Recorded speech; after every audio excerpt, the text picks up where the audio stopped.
In a tell-all book published on Tuesday, Cassidy Hutchinson, the former White House assistant who last year exposed devastating information about Donald Trump and his closest friends relating to the January 6 rebellion, shares more about her career inside the government. Hutchinson describes her time as Mark Meadows' assistant in the book, Enough, which was published in March 2020 and covers the period from the conclusion of the Trump administration until Meadows' appointment as Chief of Staff of the White House. For instance, she claims that during the transition time she saw Meadows burn papers in his office fireplace at the White House. She claims that it happened over the holidays, when Meadows ordered the majority of the staff to leave, but she and White House attorneys were present every day. She claims that every morning, Meadows requested that employees of the General Services Administration start a fire in his office fireplace. She writes in the book, "I would sometimes find him kneeling over the fire, putting papers into it, watching to make sure they burnt, and placing logs on top of ashes. I walked inside his office to give lunch or a delivery to him." According to Hutchinson, who notes that the Presidential Records Act requires staff workers to save all original documents and return them to the National Archives, "I do not know precisely what papers Mark was burning, but his actions raised alarms." Those views were also provided by Hutchinson to the House Select Committee last year, which was looking into the attack on the Capitol on January 6, 2021. In her account of her time spent working at the White House in the midst of the COVID-19 pandemic in 2020, Hutchinson mentions Meadows and the White House counsel's office's busy day when Trump demanded that Attorney General William Barr dismiss Jeffrey Berman, the U.S. Attorney for the Southern District of New York. Mark rubbed his temples while leaning against the door. She recalls what Meadows said to her that day, "Cass, if I can get through this job and manage to keep him out of jail," referring to our boss, the president, "I'll have done a good job," she wrote. She also recounts the moment she discovered that Trump friend and former presidential contender Herman Cain had passed away on July 30, 2020.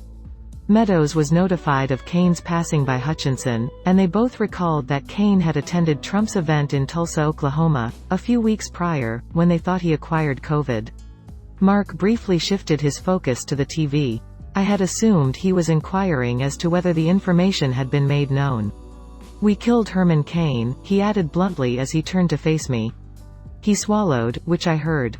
He sadly said, 'Get me his wife's number,'" she writes. Despite being contacted for comment, Meadows remained silent. According to a statement from Meadows' spokeswoman to NBC News, Hutchinson's memoir is filled with half-truths, falsehoods, and purposefully omitting context to sell books. The representative specifically mentioned that miscellaneous paper or old newspapers were occasionally used to start or keep the fire going, and that protocols were followed for document retention. The spokesman added that Meadows expressed exasperation that the press would blame Trump for Cain's death and that the jail comment was in reference to how Democrats never stopped going after the president and would want to prosecute him.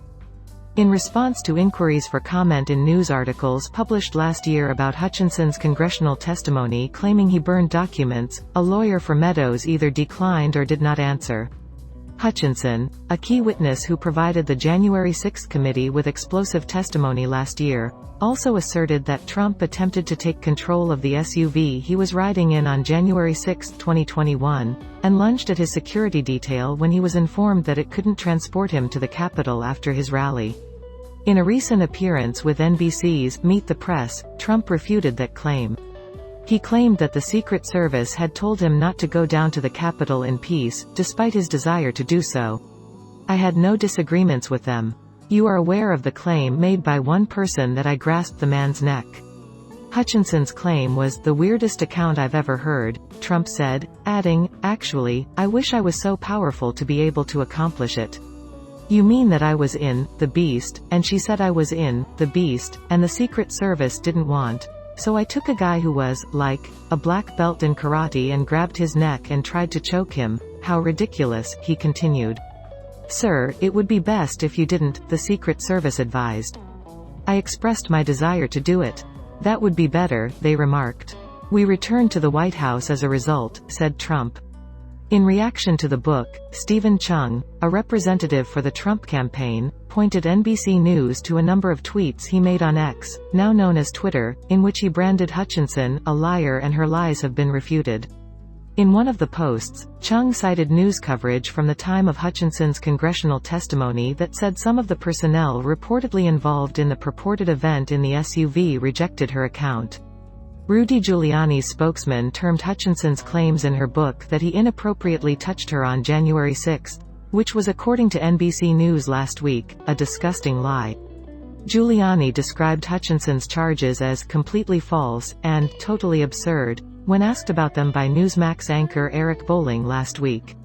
She alleges that I touched her inappropriately in a tent on January 6 when everyone entered because it was freezing outside due to the president's speech, etc., Giuliani stated.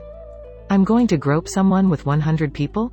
I'm not going to grope anyone at all, and in front of like 100 people? Giuliani continued by saying that he also had extra security and I had my entire staff around me virtually all day, because I took them to the speech as kind of a reward for all the work they did. Therefore, there would not have been a reason for this to occur, he explained. It is really ludicrous.